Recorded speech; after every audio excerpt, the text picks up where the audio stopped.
trust is a matter of improving the throwing game in order to control the running game, right? So you're spot on. We have taken him out of every game that he started and put Pages in with the lead. Um, Yesterday was a tough one, man, because I'd like to wait a little longer usually. Like 7th and on, you can do it. He's going to get that at bat in the 8th. We like his bat. Not to say that Pages, he's swinging a good bat as well. But you're trading 3 innings of defense for 1 inning of an at bat. And when you look at it, man, you had that part of the lineup where you had 4 out of the next 5 could run. And if any of them get on, a single or a walk is a double, possibly a triple, right? So you're trying to navigate that with a 1-run lead, and it's tough.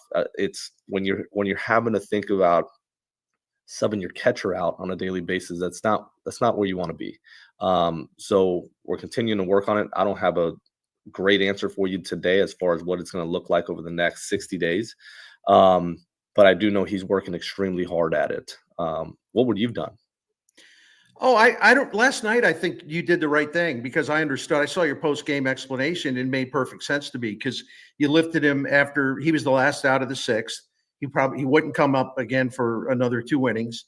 You had a lot of Blazers on that team that could pose the tying run or go-ahead run or whatever. So I get it. I mean, when you have a catcher that can't throw guys out, I mean, it's really puts you in a tough position.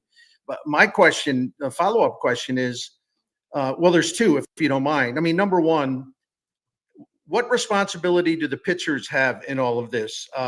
We can see Herrera's arm. It's just not very strong. He's lollipopped a couple throws the last couple days.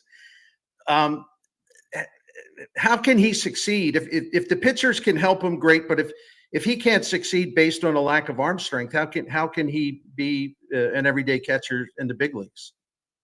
Yep. Nope. You're right. The pitchers have a responsibility in it. I think they've actually done a really nice job. If you look at a lot of our guys in 2023 and 24 that had tips and tells where they were giving something away, whether it was a shoulder breath prior to pitching or their head work wasn't good enough, they were falling into a certain cadence or rhythm where guys can get a better jump off of them. They've addressed a lot of that, and our times to the plate have been really, really good.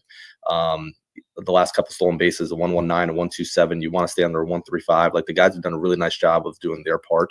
One of the things he's off today. Herrera's off today. Pies is in there, and one of the things we're going to work on moving forward is seeing what it looks like him throwing from his knees. Quicker transfer, less time getting up and getting on top. So he's more rotational when he stays down low. So we're going to take a peek at that to see if that is a solution for what we're seeing. My gut says it'll be better. So I want to give that a little bit of time before kind of making a decision on it. Yeah. Oli, I appreciate your answer, by the way, earlier about Gorman, my question about Gorman not appearing there at the end of the game. And back to Mason.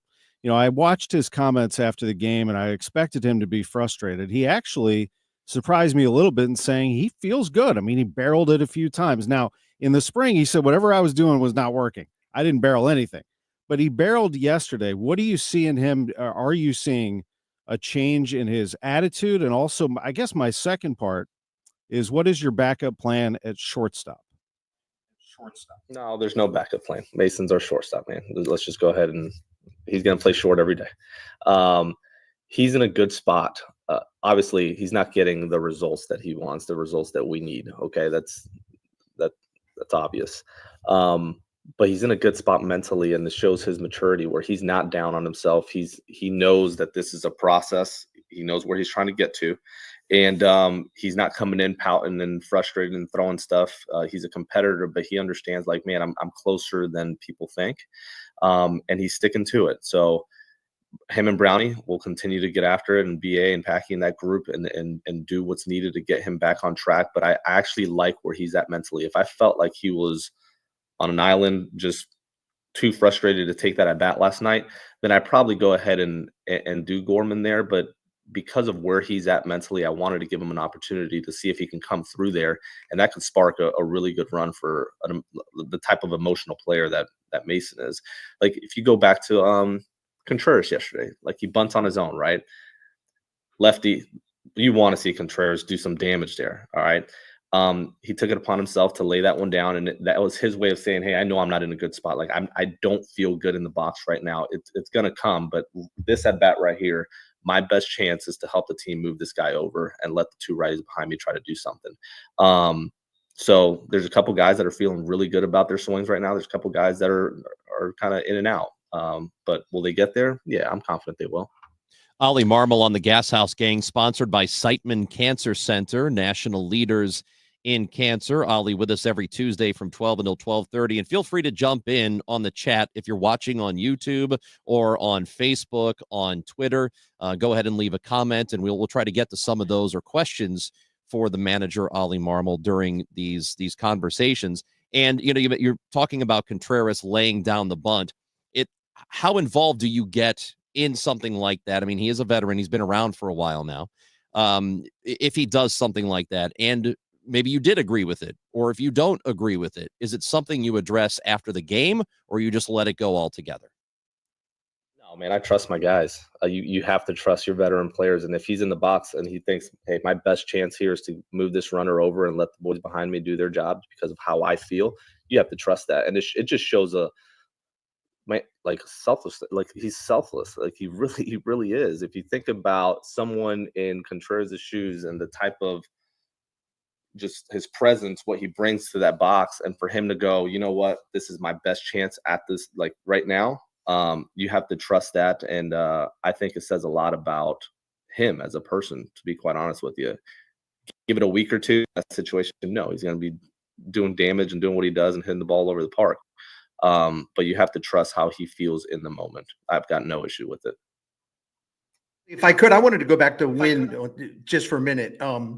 You know me, I'm kind of a numbers nerd, so I was looking at StatCast stuff. I've been monitoring that. And first of all, it's 4 games. I get it. It's 4 games. But it's a couple interesting things in there. First of all, his hard hit rate's tremendous. And his barrel rate's tremendous. And his exit velocity is tremendous.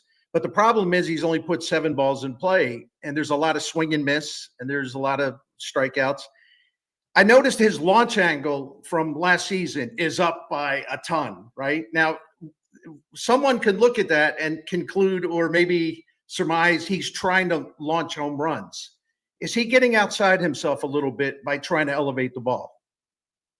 I don't think so. I think it has more to do with his leg lift and how he's getting to his hitting position, not allowing his body to rotate the way it normally does.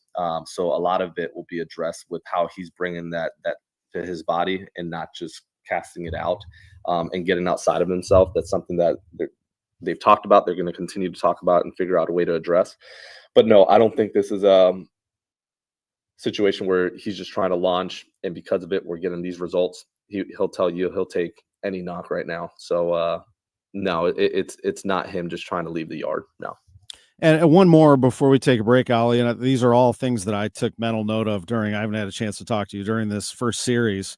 And congrats on a great first series, by the way. We haven't really talked about all that yet, but that first game, what is your philosophy on the sack bunt? There was a situation, I'm going to ask Oli about that, where Jordan had that rocket of a hit, and then he takes second on an error, if I recall, and Victor Scott does not bunt him over. You didn't call for a sack bunt there. It ends up he scores anyway because Nootbaar hits a home run. But take me through that situation, maybe just your philosophy on a sack bunt. Basically, it came down to miscommunication, and I'll own it. The bunt was on. We didn't execute. At the end of the day, we got a little mixed up with the third base coach and Vic there. But yes, we were looking for him to try to go ahead and lay one down for a hit, and if not, then sack. It didn't work out that way because you got the pop up to left, I believe. But yeah, that's a situation where I'm definitely okay with him laying it down and seeing if he can get a hit out of it.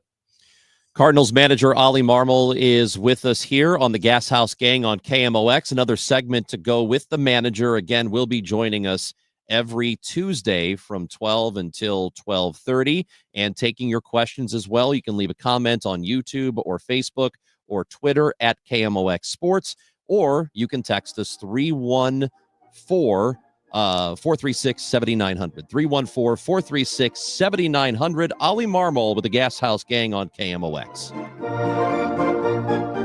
Attention! Have you racked up $10,000 or more in credit card debt?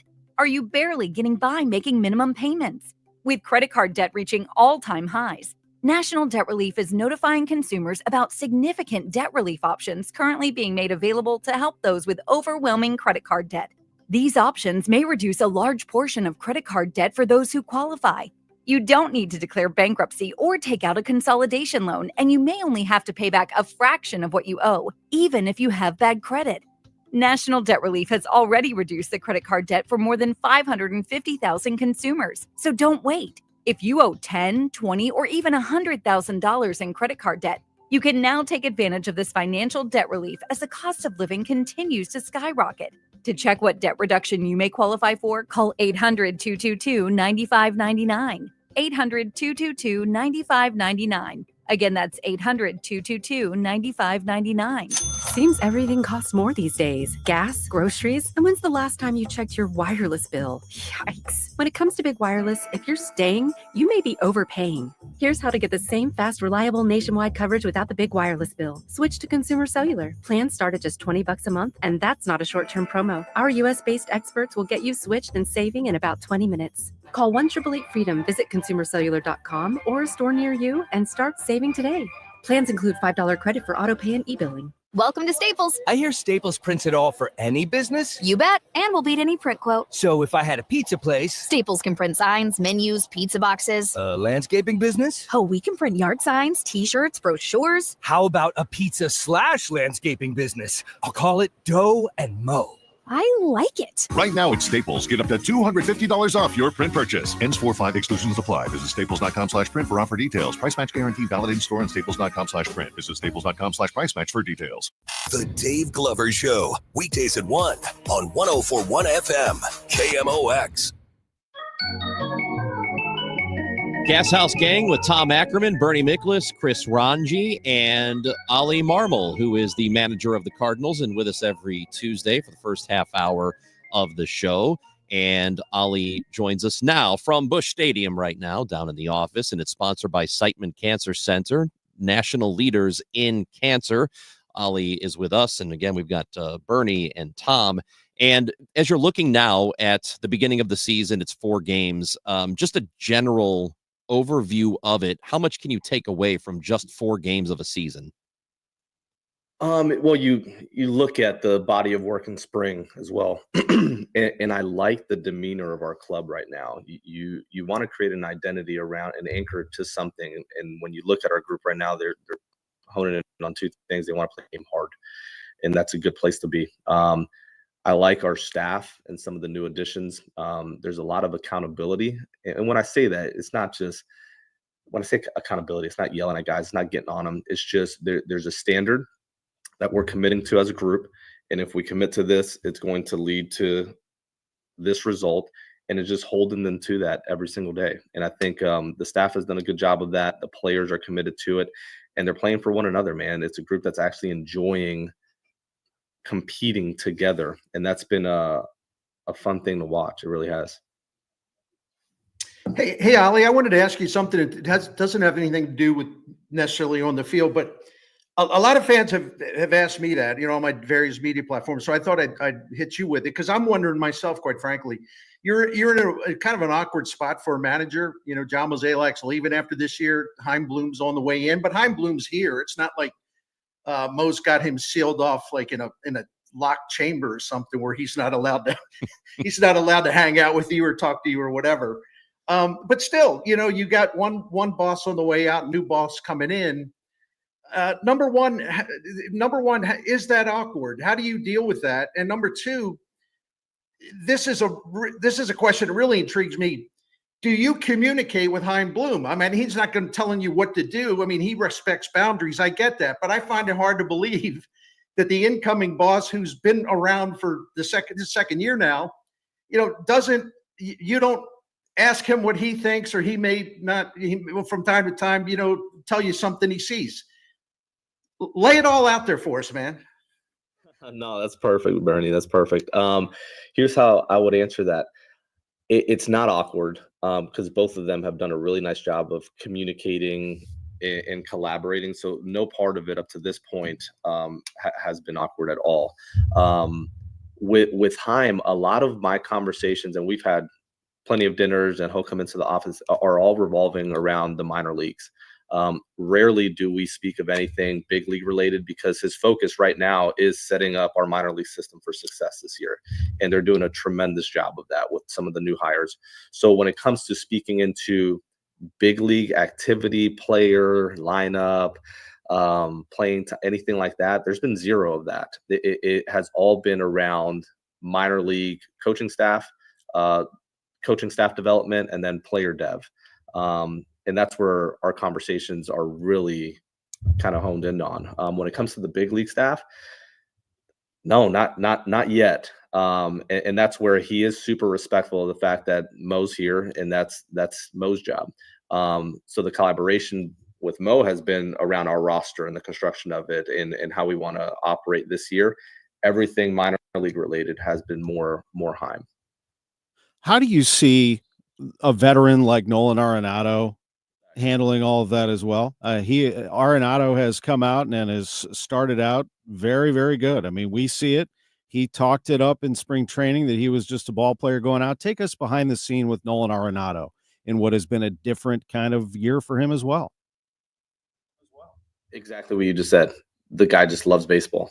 Absolutely loves baseball. It's the only thing he thinks about. He is a baseball rat, man. And all he's focused on is being a better player. He went into the offseason. He knew he had to do some things in order to get back to the Nolan that we've seen for a very long time. And he's come in here with a little bit more of a lightness to him as far as him and the young guys, like they gravitate towards him. And why wouldn't you if you're a young guy and mimic a career that's been a very positive one? So the young guys gravitate towards him. He's been really good about, hey, dinner at my house. Let's go to dinner here. And the guys love that, but he's smiling more. He's enjoying himself a little bit more, which is always good to see. And it's created a really nice culture in that clubhouse for the young guys to feel comfortable enough asking him questions when needed. So he's going about his business, man. This is a guy that wants to be in there every day. We talked about, because we usually plan out the next 7 days from a lineup standpoint. I was like, hey, I'm thinking about maybe an off day here. He's like, I'm good. Like, I don't want that. I want to keep playing. So he's in a really good spot right now, and I love just the way he's carrying himself throughout on the field, obviously, but in this clubhouse as well. Related to Arenado is Nolan Gorman, and Keegan is checking in on YouTube, wants to know how you are planning to handle the designated hitter between Gorman and Burleson.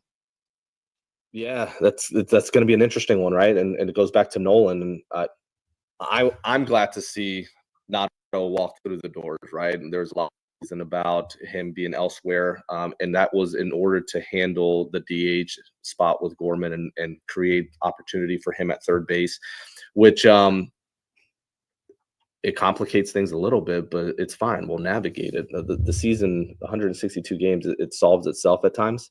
But the way I would answer that is I'm going to find a lot of opportunities for Gorman to get at bats early on while everyone's healthy. It may not be as many as we would like, but it will solve itself over time. He's in there today. Contreras will have an off day today, and you'll see Gorman in that DH spot with Burleson at first. So we'll pick and choose different days for him to go to third and have Nolan have a day off, Arenado have a day off at third, and we'll mix and match that way. But my goal is to get him a lot of at bats. Can you find out if you're not getting him 550 at bats, and we're talking about Gorman here? Can you find out enough about him to know what you want to do moving forward? That's a fair question, Chris. Yes, you can. I don't think you need 500-600 at bats, but you're going to need a decent sample size there to know what he's capable of doing. So my job will be to figure that out. It's not going to be an easy one, but it's something that I'm constantly looking at when we're planning 5-7 days in advance of how do we get him enough at bats, and not just intermittent at bats where he's playing one day and off for three, because that's hard to get into a rhythm, especially when you're his style of hitter. Like, he's going to need some consistency to what he does. So that's going to be the difficulty in all of this, but my goal is to try to figure that out. There's a question on the board. This is also on YouTube from David saying, what do you think of the Yankees' new bat design? Are you going to test out a few on your team? My hunch is that the torpedo bats have been a topic for a little while, but now that the Yankees have had them out there, it's been very, very public. Yeah, and we've talked about it, and we'll continue to talk about it. And Brant has what I like about Brownie, he's got really good relationships with a lot of people outside of just the pro ball industry that keeps him up to date with a lot of things that are out there and things that we'll never see at the big league level because they don't work, and a lot of things that end up sneaking their way in because it shows to enhance performance, right? So, but yes, I know our hitting department's well aware of them prior to all the noise that has been created over the last several weeks. And we'll continue to have that conversation as to what that may look like. Oli, I wanted to ask you more of a personal question here. We'll be drilling down on baseball stuff as we go along, which is fun. And I know you love those questions. You love to be put on the spot, actually. People don't know that about you. And that's why people in the media should never tiptoe around stuff, because you're kind of like a bring it on guy, which makes you unique, right? La Russa was like that too, so that's a compliment. But anyway, I do want to ask you this. This is your fourth year in the job, and I'm not telling you anything publicly that you and I haven't talked about personally, privately. It's a tough spot for a manager at a time where the franchise is having some problems and they're retooling, and the way you got the job because Schulte was fired and all that. You had earned a shot because you were a bench coach. But what is it about you that you would like people to understand, if there's some misconceptions about who you are and what you believe in and your relationship with Mo, and whether you're taking orders from the front office, whether you're your own man? And I know you're smiling because I know you like the question, actually. So what is it about Oli Marmol you would like fans to know, and like maybe some of the things that or some of the perceptions that just aren't correct about you? Is that a good question? You like that one? You like that?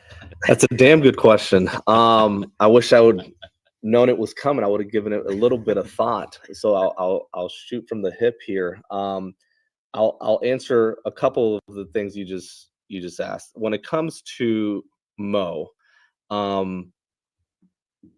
there's a lot of organizations that dictate lineup, that dictate playing time, that dictate bullpen management. They script out a decent amount of the game, and some organizations are public about that and have no shame, and this is how we operate and here's why. And there's some that do it and aren't public about it. I will say that Mo and his group have never come down and told me who to play.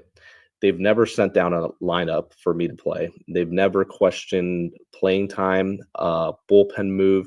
Like, if there's something that our fan base does not like about either a lineup or a move, that is 100% on me. Like, zero to do with Mo, zero to do with the front office.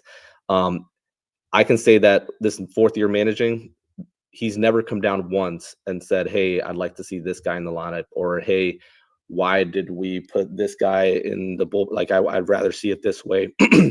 He hired me to do a job and he lets me do it. Now, whether people like some of the moves or the lineups that are put out, that is 100% on me and our staff and how we look at that.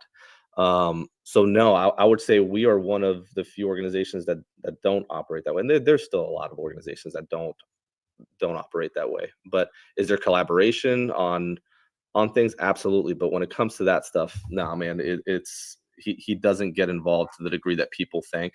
So that's first. Misconception. I think when I was hired, you set out a couple of the reasons why it's an interesting type of, it's not your ideal way to come in, right? And it's unfortunate for me, to be quite honest, because of how it all went down, and I'll leave it at that. But I think when I was hired, people see this young dude come up and they're like, he's a pure numbers guy. He's not a baseball guy in a city that's just an absolute baseball town where people like the small ball. They don't want to hear about analytics. That's a bad word. They don't want to hear about a lot of things that people see the young manager and go, he has to be a numbers guy. He's not a baseball guy. I was raised by some of the most old school baseball guys around, and I take a lot of pride in that. Like, do I understand the modernization of the game and how to apply it? I do. I think to be good, you have to have a blend of both. I do. I think you have to understand probability and how to make decisions over time, but also use your eyes to see the game and understand your players, like who can do what in what situation, whose heartbeat is still in big moments, and still watch the game. But I think people don't view me that way, which is you have to prove that over time. And I had a really good conversation with Tony. This was last offseason, man, and it was really good to hear from him how he felt early on when he was in St. Louis and how he handled that, and things that he handled well and things that he didn't handle well, just personally. Like, it's one thing when you're on a show like this or when you're in the public, but when you go home and you're actually thinking about, man, like the weight of the job, and then the misconceptions of you as a person, or people see 2 minutes of me answering questions post game when I'm pissed, right? Or when we just win. And then they take that and go, all right, this is who he is as a person. And that's far from it. So when you're at your house thinking through it, and he said, like, man, this is how I handled it, and here's what I didn't do well, here's what I did well, here's how I was perceived when I first got here. And when I walk into the stadium now and the whole place is on their feet, won't like that all the time. Understand that. So expect to be hated until you win, that's good advice. Understand that there's a weight to the job that I welcome. It's what gets me up in the morning. It really, like, I enjoy the accountability of this city because they care about their baseball. And I've said it a ton, and I mean it. Like, I don't know if I would wake up and do this job if it was in a city where they didn't care if you win or you lose that night. Like, that is the exciting part about St. Louis is people, they appreciate when you are consistent in your approach towards the game. So I'm not sure if I answered your question, Bernie, but those are some of the things that come to mind. I know nothing but the Cardinals. This is year 19 with the organization, and I have buddies in other places, and I would say, like, this is one of the best places to have this gig. It really is, and I'm committed to it. But Oli, this was great. We are looking forward to our conversations every Tuesday, and we might have to keep you for the full hour next time for no extra money. You got to be here for another half hour because we could talk about so much more with you. So did we answer enough of the?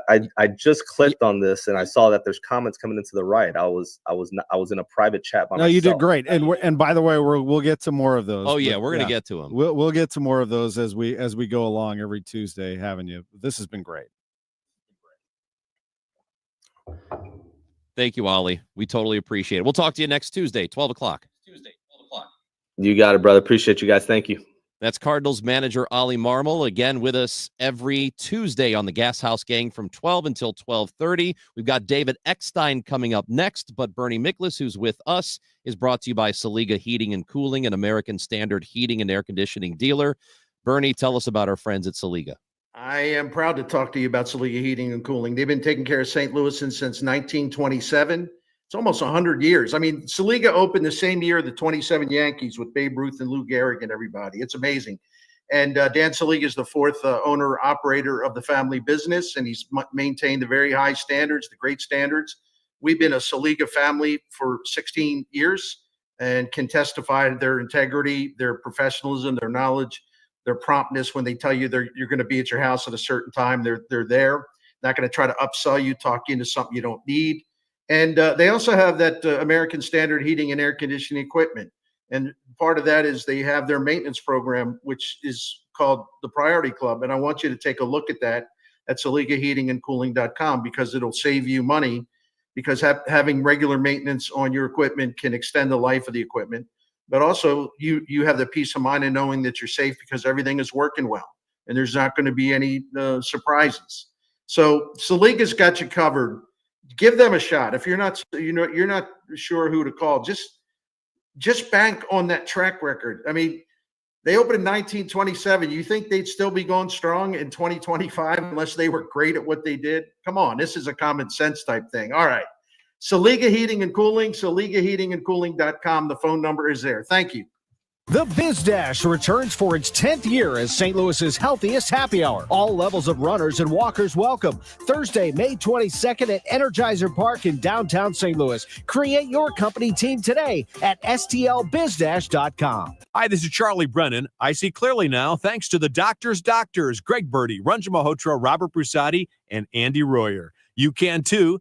YourIDoc.com. Hi, my name is Christina Straight, the owner of Straight Realty, and I'm asking you, what do you want in a realtor? Do you want experience? I've been a broker for over 21 years. Do you want to know how much I've sold? I've sold over $500 million, yes, $1 billion with a B in sales. Do you want value? I now list properties for only 2%. So, if you're looking for all these things and want the best, then call me 314-441-4444. Why pay more than 2? You can also listen to my podcast on my website, straightrealty.com. Commissions are not regulated and negotiable. Straight Realty is a licensed broker in the state of Missouri. This is the story of the one who, as a maintenance specialist for a historic high-rise, knows that vintage charm historically needs constant attention. Which is why when it's time to upgrade turn-of-the-century mechanicals, they turn to Grainger. With easy access to 1 million+ products and the scale to deliver when and where you need them. The right tools and supplies are never far away. So the one can keep that vintage building running like new. Call, click Grainger.com, or just stop by. Grainger, for the ones who get it done. The easiest way to park on game day is with iParkit. iParkit has the best game day parking lots in St. Louis. iParkit has 2 convenient garages on Clark Avenue, located right next door on either side of the ballpark. The iParkit game day garages have multiple entries and exits to accommodate all fans, no matter where you're coming from or where you're headed after the game. Download the iParkit app and drive in and out using only your license plate. For your next game day experience, use iParkit Garage for convenience and peace of mind. Partly cloudy and 53 degrees in St. Louis. The high today of 61. Brought to you by Volley. Volley. Level up game night with Volley, the smart TV app for playing games like Jeopardy, Wheel of Fortune, or test your knowledge with fun music quizzes and party games. Turn your TV into the ultimate game hub with the Volley app on your Roku or Fire TV. Download it and play today. Volley. Why do the national tax resolution firms need the tiny fine print at the bottom of all their TV ads? Hi, this is Lance Drury with the Lance Drury Law Firm. You don't hear fast-talking disclaimers in our ads because the claims we make are 100% transparent. The Lance Drury Law Firm primarily focuses on one thing, IRS problems, and we're regulated by the Bar Association, and we have a AAA rating with the Better Business Bureau. IRS issues are serious legal issues. The Lance Drury Law Firm has helped thousands of clients navigate the best resolution plans, and we tell you up front exactly how much it'll cost. Tax resolution law is all we do. So before you send money to some out-of-town, high-pressure salesperson, give us a call at the Lance Drury Law Firm, located right here in St. Louis. Call today to schedule your free consultation with me, 314-260-6120, or visit LanceDruryLaw.com. The choice of a lawyer is an important decision and should not be based solely upon advertisements. Today, the Cards, the Angels, Ameren Total Access 550, Cardinals Radio, 104.1 FM, KMOX. Eckstein. Swing and a home run. Get up, baby. Get up, get up, get up. Bang, slam home run for David Eckstein, and the Redbirds win this baby 5-3. Oh, Mike Shannon, don't you miss that guy? How about the Cardinals Conversations, a new part presented by Edward Jones. It is a new part of the experience at the ballpark, and there are 8 of them scheduled for the 2025 season with the likes of Ozzie Smith, Ted Simmons, Ray Lankford, David Freese, and our next guest, the World Series MVP, David Eckstein, is with us on the Gashouse Gang on KMOX. David, how are you? I'm doing great. How are you guys doing? I think we're doing great so far. It's good to have you with us. Yeah, thank you. Thank you. It's great to be with you, David. Just take me into what you're up to these days and taking a step back. You've also spent some time around this Cardinals club a little bit. Just your overall feelings going into this season. Yes, I'm doing some alumni stuff with the Cardinals, and got to go watch them a little bit and watch some of their prospects during spring training, and especially through these first 4 games. Very impressed what they're doing, the way they're throwing the ball, the way they're playing defense, the way they're making contact. It's been very exciting for the first 4 games. Yeah, it's probably difficult, with your schedule to be able to watch as much as you want to. So how much are you able to pay attention to Cardinals baseball? Well, the funny thing was, Ash went away for the weekend. She had a convention in Anaheim. I got to stay home, so I got to watch like all the 3 games. But she got in. Her plane was delayed about 2:45 this morning. So I had the game on last night, and Angels had just tied it, and then it was in the background. I fell asleep, and I did hear the final out by Mason when they lost. But I was out. But I try to watch as much as I can. But the Central Time, since I'm on East Coast time, is a little difficult. And then once I start traveling, I usually just check box scores. So the Angels are your former team. So does that mean because you were an all-star with the Cardinals, that means that you care more about us? Is that? I love it. I got that question, because I do fantasy camp with the Cardinals as well. And so some of my fantasy campers text me like, who are you rooting for? So I just put I spelled cards, but I used a big A with the cards. Oh, there you go. That's one way to get around it. Yeah. Get around. But because I root for both clubs. David, what was it like then coming into this culture? I mean, you hit the Cardinals when they were rocking and rolling at that time. Of course, you helped them to a world championship in 2006, but what was it like stepping into this? It was phenomenal. Like I always said, like walking into for the first time into St. Louis, winter warm up, standing ovation from all the attendees, and it just made me feel so welcome. They not only welcomed myself, they welcomed my entire family. They kind of took them underneath their wings. And, I was listening to a little bit of Oli's at the end of his conversation. Yeah, it is about winning in St. Louis. It's about playing the game right, showing up, knowing what you're supposed to do, and then finding a way to win. And, oh my gosh, the team I walked into, we had Reggie Sanders to Larry Walker, Albert to Scott to Yachty, the list goes on. And I was in heaven, and Tony's words to me when I signed was just be yourself. You know what I mean? You got a guy going to play to your right to you, the future Hall of Famer. You know what I mean? Just be yourself. And that was music to my ears. Yeah. And you got, I was talking about your former team. You win a World Series with that team. You come over here, you win a World Series a few years later with this team. There aren't many players that win multiple World Series with multiple teams. Yeah, it was definitely very special. Like the goal is when you suit up is to be holding up the trophy on the final day. And I know I sit there, and my wife knows this, and I'm allowed to say it. Those were the 2 greatest nights of my life. Because when you put so much into it, I know, isn't it your wedding night? I enjoyed my wedding night. Yes, marrying you was great. But like you put so much and you dedicate so much of your life into trying to be the best and at the top of the game, and to have accomplished that twice. Oh my gosh.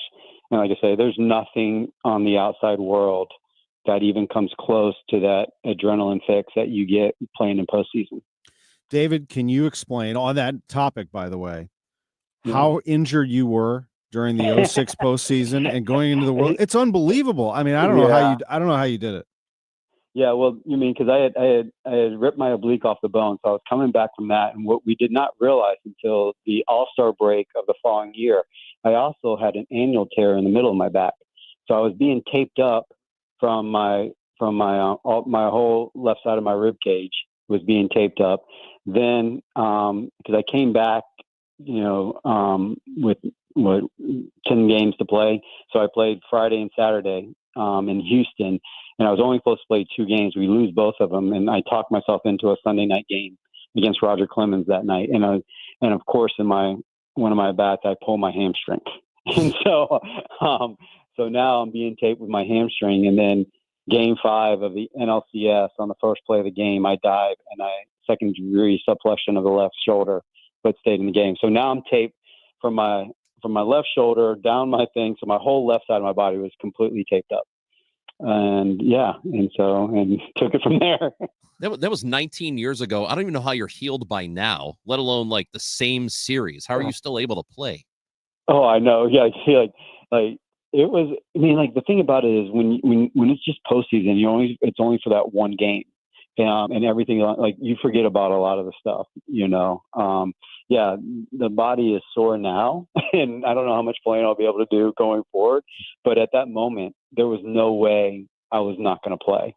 Like, they would have legitimately had to force me off the field. And luckily, back then, you had to go in Tony's office and say, I can't play. And I was not about to do that. So he kept writing my name in the lineup. So at the start of this conversation, I mentioned Cardinals Conversations presented by Edward Jones. You'll be part of this. Your first one is coming up on April 25th, and then you'll have another one later in the summer in July. You want to tell people about Cardinals Conversations? Yeah, definitely. This is definitely a unique opportunity where you're going to get to hear from, former Cardinal legends. Just have a conversation with either Chip or Brad, and that's when the good stuff comes out, and some of these are going to be pre and some are post, but they're able to get a third base field ticket for the game. But then, like, at the event, they'll get a pre-signed photo. I guess there's a limited part of that, but soda, water, and a light snack is included, which is always great. But at the end, they're going to be able to get, when it's myself, David Freese, or Ozzie Smith, they're going to be able to get a selfie with us and the trophy. But it's something that we get to just truly kind of just connect back with the fans and relive some of the past, our greatest moments as a Cardinal. Just some great names there. Ozzie Smith, Ted Simmons, Ray Lankford, David Freese, and David Eckstein on April 25th and July 13th. Part of this Cardinals Conversations, cardinals.com/conversations. David, what a great thing that is. No, it is. It is. And the greatest thing that I would say that the Cardinals do is they have this alumni, like the fantasy camp. So, and they bring back so many different alumni. So I've gotten to connect with so many generations of Cardinals. That's when, I really get to talk to Ozzie a lot. And then I don't know if many people know, but Ted Simmons was actually my bench coach when I went to San Diego. And you talk about a mind, like, I tell him he's allowed to call me anytime he wants to discuss anything about the game, because every time I come up to him, he has a different idea about the game and how it should be played and stuff like that. And it's just fascinating and stuff. And then, Boom Boom Ray's one of my favorites now. I get to see him all the time. and just here, yeah, I know. So it's good. And then, what many people don't know is the fact that, like I always say, like, I was able to go to Game 6 of 2011, and that was David Freese's game. And I was up in the stands just being a fan. And I tell David all the time, he brought the love of the game back to me, because sometimes the game, the business of the game gets involved when you're a player, and you truly just want to take it back to just when you were that little kid and you turn on the TV and you watch the game, and just to be a fan. And that night in Busch Stadium, the fan came back to me, and I always say I promise to never let the business side of the game affect my love of the game. Yeah, and you're the one who ran out onto the batter's eye backdrop, the shrubs, and got the ball. That was you saw you. that, right? Yeah, that was you. Yeah, I knew it. Nobody knows. David Eckstein's the one who got that ball. Hey, it was awesome to talk to you, David. We let's do this again soon. Regardless, forget about Cardinals Conversations, which is awesome. We want to talk to you anyway. Yeah, awesome. I'm going to be in town a lot this year, so yeah, please just reach out and we'll definitely set this up. Thank you, David. All right, take it now. Thank you. That is former World Series MVP David Eckstein. Cardinals Conversations, multiple people, as Tom mentioned, are part of this. Cardinals.com/conversations to get tickets for it. Going to be a great event. Tom Ackerman and Chris Ranji on the Gashouse Gang. Community America Credit Union is opening a new branch in Hazelwood. Join me, Amy Markscores, special Cardinals alumni, and Fred Bird on April 10th from 5 p.m. to 7 p.m. for the grand opening. We'll have food trucks and a chance to win prizes. See you there. I'm John Morgan of Morgan & Morgan. A question I get all the time is, how did we become the largest injury firm in the world? We have over 1,000 lawyers in all 50 states and close to 6,000 coworkers. Our call center is on duty 24/7. You can reach us at any time at forthepeople.com. But the real reason is we won a lot. When you visit our website, go to our verdicts and settlements. There you will see what our clients were offered and what they were awarded at trial. All those verdicts help us resolve many cases fairly and early. You see, nothing beats reputation. The insurance industry knows who we are. We even have insurance adjusters call us for representation because they know too. We've made it easy. On your mobile device or computer, go to forthepeople.com and we will get busy. It's that easy. Call today. Morgan & Morgan, for the people. Injured? Dial pound law or visit forthepeople.com for an office near you. Farming's hard. To feed the world, farmers have to work the land, brave the elements, and fight the battle against weeds. Weeds reduce crop yields, so prices go up and everybody gets less to eat. But 50 years ago, farmers got a new tool to fight weeds, glyphosate. It kills weeds while protecting the harvest. Time and again, it has been approved by the EPA and by leading regulatory bodies around the world. It helps enable practices that reduce erosion and keep soil healthy, which is good for the earth. Farming's hard, but it's a little easier with glyphosate. Learn more at go.bayer.com/glyphosate. Paid for by Bayer. Hey, it's Debbie Monterey for Window Nation. April is a great time to spruce up around your house, especially during Window Nation's Buy 4, Get 4 free sale going on now. There's no limit to how much you could save, and if you buy a house full of windows, they'll include a free entry door too. Plus, you could get new windows and pay nothing until 2027. Just imagine what you could do with all that extra money. Sale ends soon, so hurry and schedule your estimate by calling 866-90-NATION or visit windownation.com. Make reservations for the 2025 Women of Achievement Luncheon, presented by KMOX. This award luncheon takes place Tuesday, May 13th at the Ritz-Carlton, St. Louis, and celebrates 10 outstanding volunteers from across the St. Louis metropolitan region. Doors open at 11:15. The luncheon runs until 1:30. Reservations are $60 per person. Sign up and find more details now at KMOX.com/events.